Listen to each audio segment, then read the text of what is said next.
وہ سرور کشور رسالت جو عرش پر جلوہ گر ہوئے تھے، نئے نرالے طرب کے ساماں عرب کے مہمان کے لیے تھے، جو ہم بھی وہاں ہوتے خاک گلشن، لپٹ کے قدموں کی لیتے اترن، مگر کریں کیا نصیب میں تو یہ نامرادی کے دن لکھے تھے۔ آج کی اس ویڈیو میں ہم بات کریں گے معراج مصطفیٰ علیہ السلام پر کہ اس کا پس منظر کیا تھا، کون سے اسباب تھے، کون سی باتیں ہوئی تھیں جن کی بنا پر رسول اللہ علیہ السلام کو یہ عظیم معجزہ عطا کیا گیا، اور اس عظیم معجزے پر پھر جو اعتراضات اٹھتے ہیں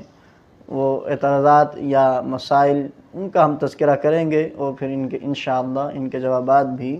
آپ کو اسی ویڈیو میں ملیں گے۔ تو ویڈیو کو اول تا آخر ضرور دیکھیے اور کہیں بھی اسکپ نہ کیجیے، ورنہ ہو سکتا ہے کوئی قیمتی بات آپ کے سننے سے رہ جائے۔ ام المؤمنین حضرت عائشہ صدیقہ رضی اللہ